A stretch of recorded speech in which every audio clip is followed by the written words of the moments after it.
Bom, voltando aqui, tive um pequeno problema no primeiro vídeo, mas então, assim, até é bom para não ficar muito grande, né? Mas então eu vou resumir o que foi falado no primeiro vídeo. Fiz um breve texto aqui para ficar melhor compreensível, né? Porque não é fácil tratar de coisas tão abstratas. Então, segundo os esotéricos, nós temos os atributos desse todo. O todo é tudo aquilo que é real, a verdade substancial por cada fenômeno, por trás de cada fenômeno. Nada pode existir fora do todo, pois caso contrário, o todo não seria o todo. Então não há nada fora do todo. O que os espiritualistas, religiosos, espíritas e tudo mais chamarão de Deus, traduzindo isso na onipotência e na onisciência de Deus, que ele seria o todo, o Criador incriado. Então tudo estaria dentro dele. Logo, ele exerceria influência sobre tudo e nada poderia existir fora dele, pois caso contrário, ele não seria o todo. Os esotéricos vão dizer que o todo ele é imutável e eterno, porque não há nada nem algo que consiga defini-lo, delimitá-lo, delineá-lo. Portanto, ele é eterno, sempre existiu. Ou seja, é ele quem cria, nada o criou. Pois se tivesse o criado, não seria criador, mas sim uma criatura. O todo, sob as aparências do universo, do tempo, do espaço e da mobilidade, está sempre encoberta a realidade substancial, que é a verdade fundamental. Portanto, o todo, ou seja, Deus, é a manifestação da verdade real e substancial por trás de todas as aparências. Então, essa premissa é muito importante. Está sendo muito importante para mim estudar a respeito disso. Espero que esteja fazendo algum sentido para vocês. E então vamos lá. O primeiro vídeo eu quis trazer, fazer esse paralelo, né, entre a ideia, porque essa ideia que vem dentro da gente, desse princípio inteligente, ele já vem de muito tempo atrás, né? Os antigos egípcios trouxeram uma gama de conhecimentos muito significantes para a nossa sociedade atual. Muitos deles, inclusive, ainda conhecimentos ainda que a ciência ainda nem alcançou. Mas enfim, para o vídeo não ficar muito longo, para eu não me estender muito, o primeiro vídeo eu trouxe essa premissa. E por que eu trouxe essa premissa e aonde eu quero chegar? Eu quero chegar aqui. Orar para quê? Orar é pensamento. Então vamos lá. Ao estudar esses fenômenos, estudar um pouco dos atributos do todo, ou como eu entendo, Deus,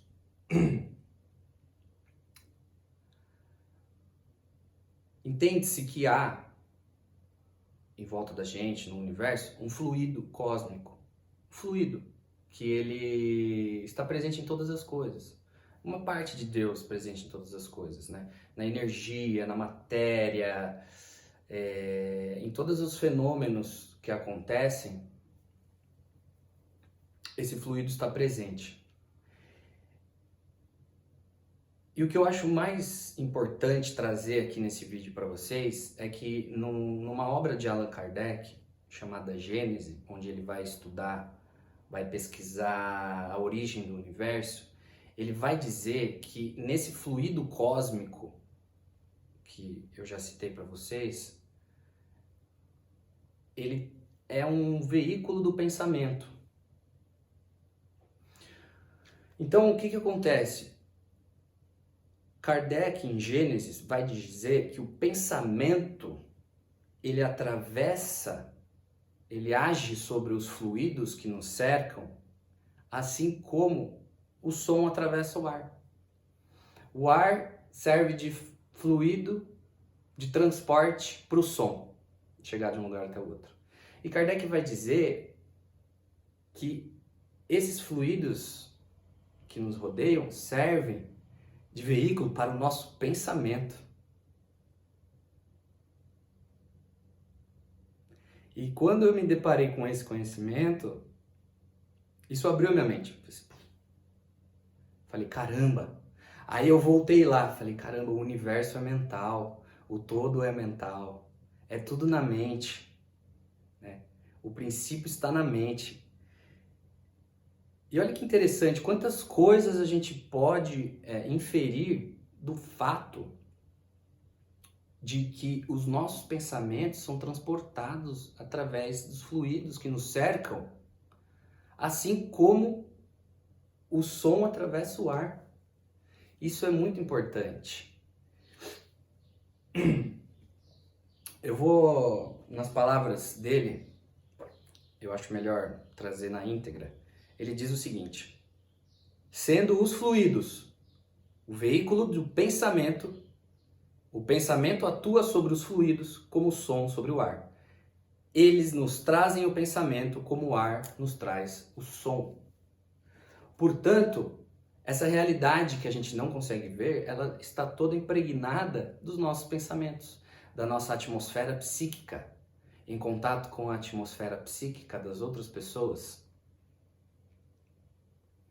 E quando a gente estuda Deus, estudando esses atributos de Deus, que Ele está em tudo, e que Ele é imutável, e que principalmente Ele é soberanamente justo e bom, quando nós utilizamos do nosso pensamento para fazer uma oração, isso nada mais é do que emitir na atmosfera para o todo, para o princípio inteligente, um pedido, uma evocação. Então o poder da oração, ele é muito forte. Então era esse assunto que eu queria tratar. Eu queria trazer ele, assim, brevemente, para depois entrar em outros assuntos. Mas assim, fica a reflexão, né? Que o nosso pensamento, ele atravessa o ar, ele atravessa o fluido. As coisas que nós pensamos, o que nós emanamos, eles atravessam o ar. E aí eu entro num outro ponto que é o seguinte: eu parto da premissa que a nossa vida é eterna, o nosso espírito é imortal, a morte não existe.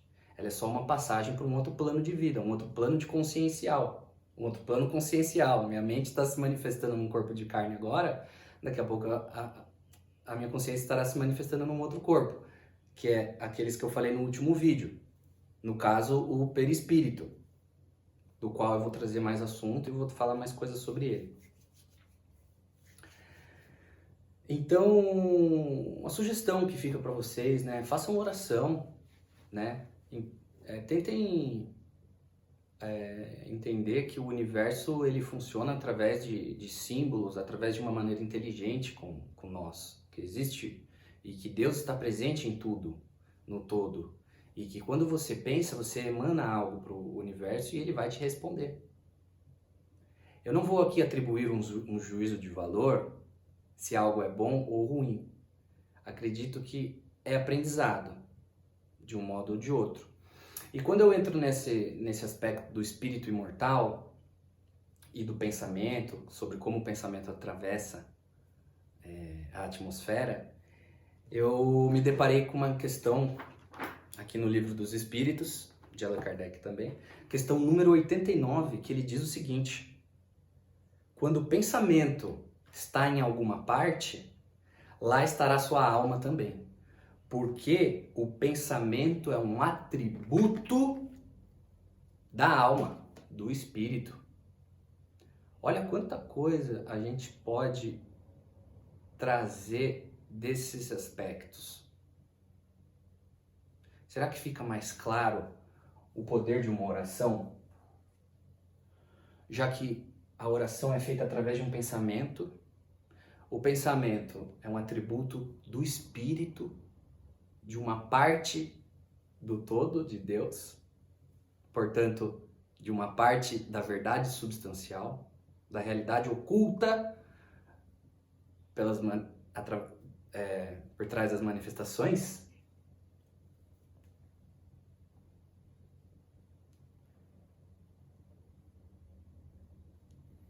Eu acredito que a reflexão que eu queria trazer é essa, gente.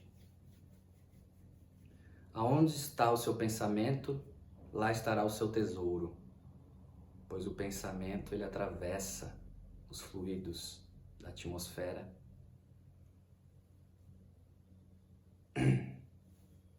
e é um atributo da alma. Bom, esses vídeos, até esse vídeo que eu estou fazendo aqui, ele trata-se de uma introdução, pois eu vou...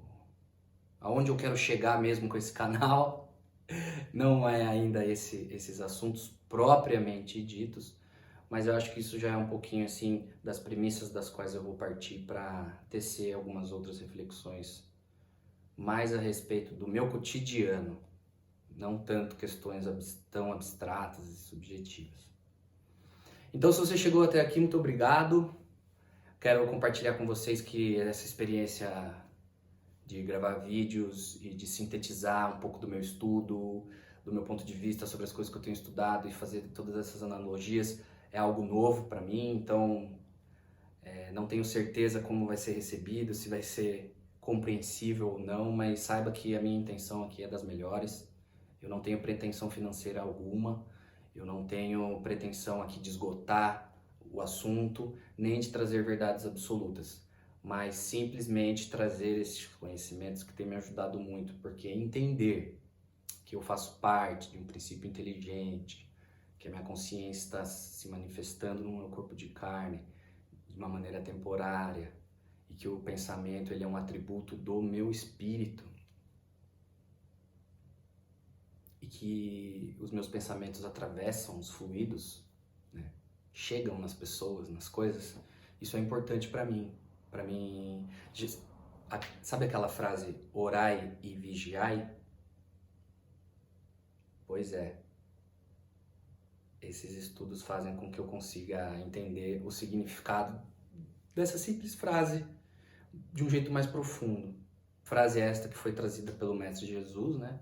Pelo instrutor, professor, espírito evoluidíssimo, como já foi dito aqui, ao qual eu procuro seguir os ensinamentos, principalmente através do Evangelho segundo o Espiritismo, que eu vou querer trazer aqui também, a título de reflexão.